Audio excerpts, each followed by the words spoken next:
I'm Sam Roberts of the New York Times, and welcome to the New York Times Close Up. Call it the bogus Biden burger ban. 2 weeks ago, right-wing media reported that the Biden climate plan called for a 90% cut in meat. That would mean basically one burger a month. The story was baloney. Even Fox retracted it.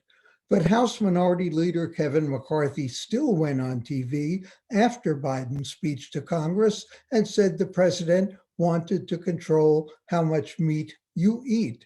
Keep in mind, this was well after the story was debunked. May sound silly, but it says something serious about today's Republicans and the partisan divide. Consider this.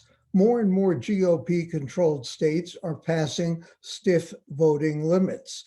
Texas targeting voter access in cities, but not rural areas.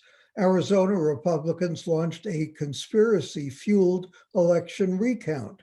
GOP states want to empower poll watchers, which many see as intimidation, and they're trying to give Republican-controlled legislatures more control over elections. All this based on the enduring big lie that the election was stolen. Meanwhile, GOP bills in some states put limits on protesters, but give immunity to motorists who run them down.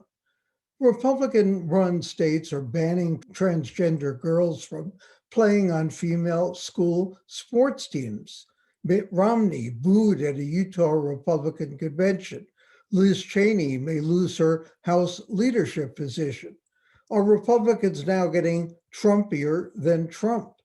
And grievance, fear, and culture wars, are they the path to victory or defeat? We're joined by Michelle Goldberg, an opinion columnist for The Times, and Mark Leibovich, chief national correspondent for The Times Magazine. Mark, tell us, is there a civil war going on in the Republican Party, and which side is which, and who is likely to win? Well, I mean, I think there's a civil war in that a lot of people who were Republicans 5 years ago are no longer Republicans. A lot of them are probably independents now. Maybe a few of them are even Democrats. But in so much as that this is a fair fight between people who are loyal to Donald Trump, who are still considering themselves Republican, and those who are defying Donald Trump, it's sort of a rout. I mean, we're still talking about the predominant view of the Republican caucus in the House of Representatives, smaller proportion, but still a significant proportion in the U.S. Senate, and what remains of the Republican electorate, which, as we have seen cycle after cycle, is shrinking. But because of the way the congressional map is set up, and because of the way representation is aligned and redistricted in Congress, and also in the Senate, in which smaller states like Wyoming and Idaho get actually more proportion and more representation in the Senate, that can prevail, and a minority party, which Republicans have become in many ways, can gain an outsized amount of power. So that seems to be what their bet is right now, and they hope that it will win them a majority and maybe even the White House again in 4 years. Michelle, you've written that the right loves nothing more than public school culture wars. Why is this issue resonating as deeply as it is? It has periodically in American history, of course. Why now? I mean, partly it's because Biden is such a difficult target for the right. You see sort of Republican grousing that they can't get people particularly fired up in opposition to Biden. The economic ideology of the modern Republican Party has collapsed. And so they have a really hard time making a coherent case against Biden's quite sweeping spending agenda, or, quite sweeping economic agenda. And so what does get people in the Republican Party excited? Both, conspiracy theories about the election, conspiracy theories about pedophile cabals. And the other thing that gets them excited is racial resentment, and particularly the idea that kids in school are being indoctrinated into a set of values that is different than their parents' values. And we see this over and over again. There's not that much difference between the current panic over quote unquote critical race theory, which a number of states are trying to ban. If you sort of want to know where the real threat to free speech comes from in this country, there's not that much difference between the campaign against critical race theory and earlier campaigns against what was called secular humanism in the public schools. You could write a history of the right wing in this country that's only about public school battles, starting with segregation, the birth of the Christian right in reaction to the kind of Christian segregation academies losing their tax exempt status, then battles over sex education, over creationism, over school prayer, and now once again returning to kind of explicitly racial issues. Mark, when do we reach a point with Kevin McCarthy as the cheerleader for some of these issues, the attacks on Liz Cheney and others? When do we reach a have you no shame point where someone in Congress, a Republican, gets up and says, enough is enough. We're perpetuating lies. Let's run on the truth. Let's offer some real alternatives. This is a platform that has run its course. Nobody believes it or nobody should believe it. How can we, prostitute ourselves in effect and make these kind of claims? Well, I mean, the have you no shame moment theoretically occurred a few years ago in the voice of a number of Senate and House Republicans who are no longer in office. Either they decided not to run or were sort of hounded out of office by primary voters or so forth. I mean, there is a long trail of, now former elected officials in the Republican Party who have taken on this fight. The ones who remain, Mitt Romney, Liz Cheney, are very high profile. They are not backing down. People on, the Trump people would complain that they just get a disproportionate amount of media attention. But the fact is, this is a very important group of voices and perspective in the Republican Party, in part because it's a traditional establishment view, but also because it's the voice of many people who are no longer Republicans. These are many of the Trump ambivalent suburban, women in particular, but also men, well-educated voters who are no longer Republicans, who had no interest in voting for Donald Trump, certainly in the last election, who voted for Biden, who helped deliver the Senate to Democrats and to the House to Democrats in 2018. If Republicans have any hope of regaining a well-educated sort of suburban electorate, these are some voices that theoretically could have some appeal there. Kevin McCarthy's calculus right now is trying to piece together a House majority that would make him Speaker of the House. That is, beyond shame, beyond what's right, beyond what he really believes in private. That is his singular goal, and he will do anything it takes to get there within his caucus. And it certainly doesn't include saying anything that's going to ruffle Donald Trump's feathers. Mark, do you think that part of this is because Trump is sort of muzzled by Facebook and others, that Republicans in Congress are trying to outdo him? Not really. First of all, I don't think anyone's outdoing Trump. Trump is still the lodestar of everything. I think he's had, it's no mystery where his mind is on this, whether he has a Twitter feed or a Facebook platform or whatever. Yes, it's harder to get your message out. It's certainly harder to fundraise, which is, still a big component of what he's trying to do. But no, I think in so much as there's a spiritual and intellectual head of the Republican Party, it's him and what people perceive him to be. A year ago or over a year ago now, or almost a year ago now, the Republican national platform is basically whatever Donald Trump wants. A year later, after losing the House again, losing the Senate and losing the White House, that remains basically the Republican platform. Michelle, you wrote recently about the backlash to so-called critical race theory, South Lake, Texas, the elections. Is it fair to say that the left, or people on the left, if we even want to call it the left anymore, have gone too far. We keep, reading cases that seem to some people a little bit outlandish. A case just the other day at Rutgers University where someone being denounced for using the N-word, quoting a court decision involving the N-word. Someone saying the 3/5 compromise was a horrible thing, even though it managed to preserve the Union when it did. These are intellectual arguments. Should we not be having those arguments? Should we be not discussing anything at all? Have we gone too far the other way? Are we stifling debate completely? Or is this all sort of a mask for something else entirely?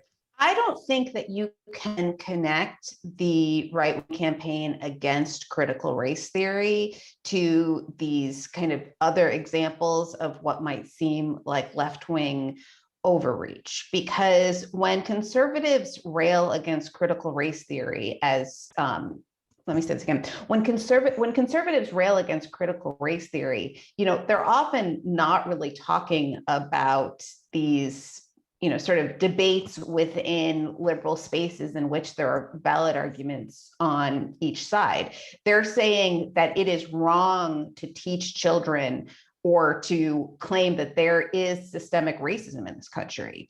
They're claiming that it is outrageous to say that there is such a thing as white privilege. If you read some of the reporting on Southlake, what Black parents were complaining about, or the stories that Black parents were telling, they weren't, kind of a demand to use fashionable, obscure academic language. They were talking about really forthrightly racist jokes and taunts that their kids had endured, right? And so Southlake, Texas is not trying to make their students speak in some sort of, unrecognizable woke argot, right? They're trying to make them behave with a fairly minimal standard of inclusivity. And that's really what sparked the backlash. And so again, I just think it's important not to conflate these right-wing arguments against critical race theory with a whole separate series of arguments that are happening in liberal spaces over the limits of speech. I mean, in those arguments in liberal spaces, I often kind of come down against the left and even against some of the original critical race theorists, which was an academic legal philosophy that in some cases was quite skeptical of absolutist First Amendment claims because they saw them as just a shield for power. And, I've quoted kind of Henry Louis Gates's Jr. deconstruction of that argument, but that's a very different thing than what is going on. If you look at these laws, they are saying that you can't teach quote unquote divisive concepts, including that the United States has been, that the United States has had a fundamentally racist history. So basically, a huge target of their ire, as I'm sure has been the New York Times' own 1619 project and the curricula that arose from that. And they are trying to ban that outright. So this is really about this is about a right-wing attack on free speech, not a reaction to a left-wing attack on free speech. And of course, the founders themselves said they were trying to form a more perfect union, admitting that what they were forming was imperfect at the time. Mark, let me ask you, Liz Cheney, what is likely to happen to her? And have we heard anything from Dick Cheney? I think it looks like, at least now midweek, that she's going to lose her job as the number 3 Republican in the House. Dick Cheney has not said a word publicly about this situation. I suspect if this ends as most of us, sort of suspect it will, with her losing this position, he might weigh in, which of course could spawn its own kind of backlash and, bring a whole new dimension to this. But yeah, I don't think the stories are going away. I think just because, Republicans seem to be moving closer to replacing Liz Cheney, that she's going to stop talking and change her views at all. And I don't think that this argument and this really fundamental split in in the Republican ranks these days around basically truth or not truth, the big lie, the feelings of ambivalent that are, I think, a lot more quiet than they are vocal, but certainly embodied by someone like Liz Cheney. I don't think that's going away, so I don't think the story's over. Michelle Levine, well, we don't have time. I was going to ask you a quick question, but it would have to be too quick. So let me thank both of you, Mark Leibovich and Michelle Goldberg of the New York Times. Thank you for joining us. And Thank you. next, a bombshell in the race for City Hall.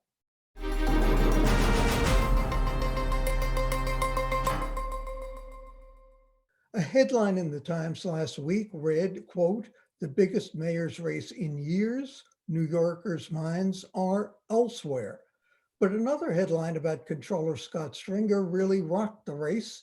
A former intern accused him of sexual assault 20 years ago, a charge he vehemently denies. Stringer's well-oiled, well-funded campaign was just starting to pick up momentum and endorsement from the powerful teachers union. Now several lawmakers and the Working Families Party have withdrawn their endorsements.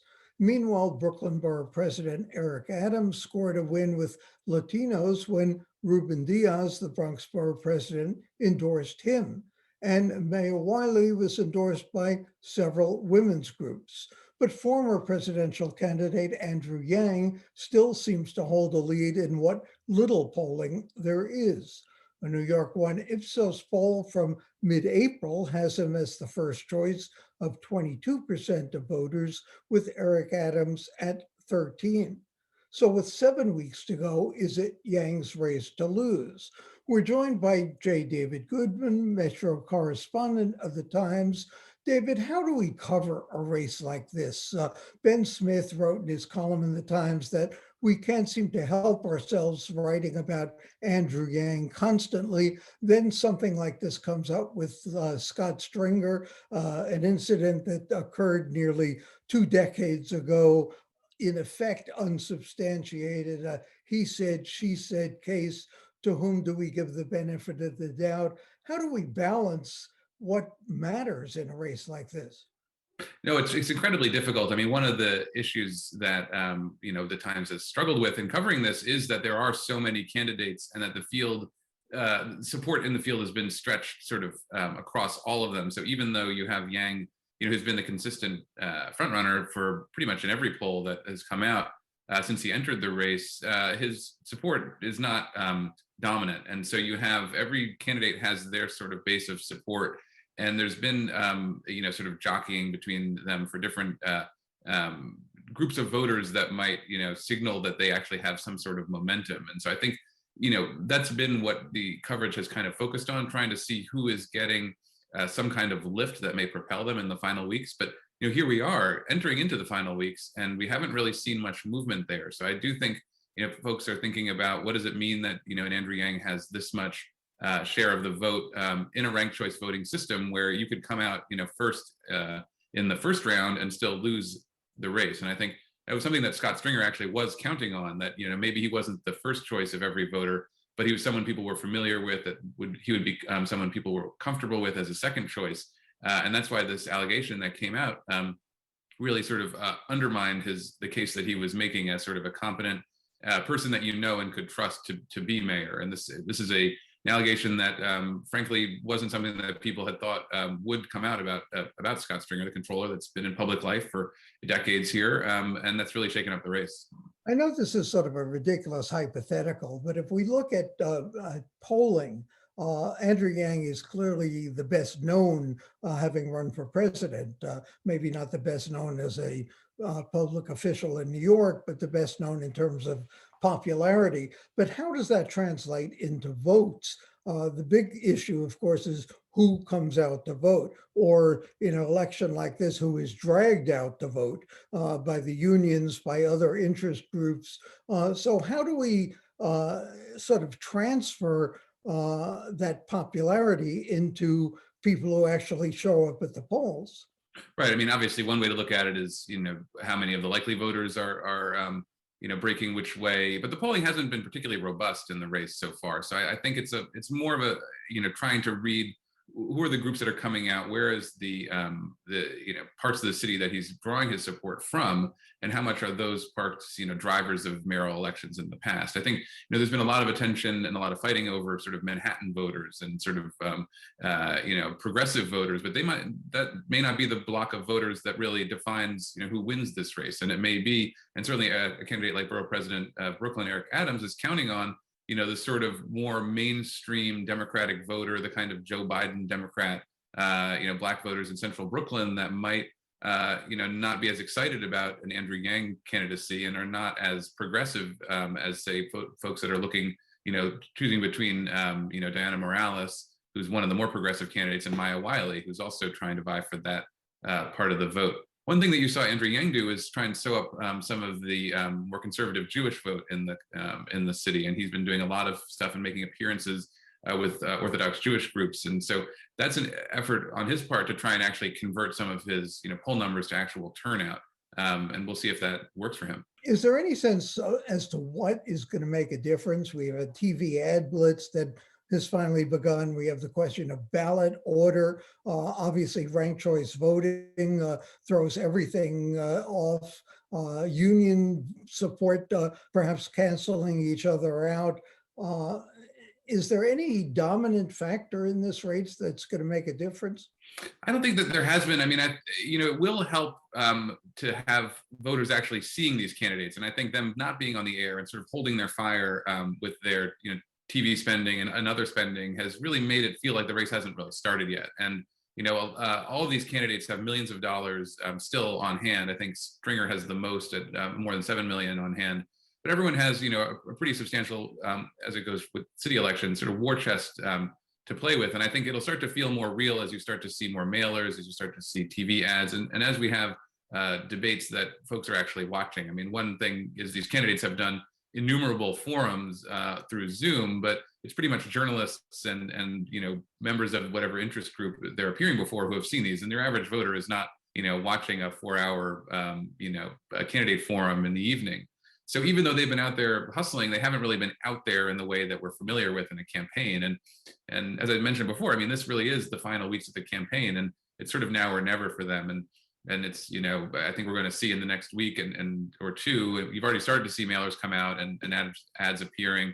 I know on my Instagram, I'm starting to see, ads for different candidates. You sort of scroll through and you're getting more Instagram ads for, I saw some for Kathy Garcia and for Ray McGuire. I mean, you're just starting to see this kind of feed into, if you live in New York City, your social media consumption. And so I think that's going to only escalate as we go into the next couple of weeks. Are they canceling each other out though, considering how many candidates there are?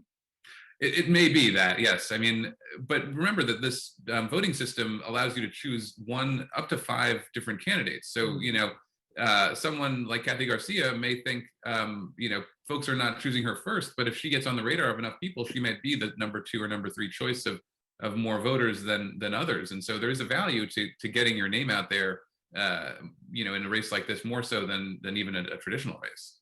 What would you ask the candidates at a debate? What would you want to know about them? If you had them sitting here in front of you today, what would you want to know? What is the key question that you would ask them that might determine your vote? I think the main thing that we haven't really heard, New Yorkers haven't really sort of gotten a sense of the differences between them on, is how they envision the city in the next 4 years, which would be their term. So what is at the end of a first term of, a Yang mayoralty or a Kathy Garcia or a Scott Stringer mayoralty, how is the city different than it is today? How is Manhattan bouncing back from sort of the doldrums that it's gone into in the pandemic? And where did they see the city in 4 years? It's hard to really say. We've gone through this, total shock of the pandemic, and we haven't really come back out of it. They're going to be taking over at sort of a low ebb. And how do they see, what sorts of transformations do they prioritize? Do they see are possible, given the budget constraints that we have? And just where do they want to take this city? I'm not really certain. Someone like Andrew Yang hasn't really fully articulated what he wants to do as mayor. He loves New York City. He's perfectly clear about that. And that's a contrast to Bill de Blasio. But I'm not sure we've really heard from him or others about how they see their first term, really shaping up. as much as the questions are, of course, whether they can deliver on that. Sure. We've seen Andrew Cuomo tough it out so far. Is there any reason that Scott Stringer should drop out of the race as much as one could do that legally? Well, I think one of the things that Stringer has pointed out, in fact, he sent a press release earlier this week about this, that there hasn't really been a lot of journalistic investigation into the allegations that this woman who he says was a friend and she says, was only that, maybe a campaign worker. What the allegations that she made in the Cuomo situation, we had multiple women making allegations that were corroborated by various contemporaneous, either conversations that they had or text messages. There was a lot of sort of supporting evidence of the type that we've come to expect in these Me Too situations that have, become more common. In the case of Jean Kim, she hasn't, and her lawyer have not provided any additional information about what transpired back in 2001 when she was a campaign volunteer, a 30-year-old campaign volunteer, and he was, I believe in his 40s. And he says that they were friends and had some sort of sexual relationship. She denies that. But we haven't seen the sort of journalistic additional information. And other outlets have started to look into this and have found discrepancies in the timeline and some of the claims that she has made. And Scott Stringer has said that she's deserves to be heard, but also wants an investigation. She's referred her allegation to the state attorney general. It may be that they investigate it, but there's a lot less in the public realm that we know about her allegations than what we know at this point about what's been alleged that Andrew Cuomo has done. So it's a pretty different situation. Though it's certainly being taken very seriously and may seriously affect his campaign, perhaps unfortunately. Thanks to David Goodman of the New York Times, and for the New York Times and CUNY TV, I am Sam Roberts.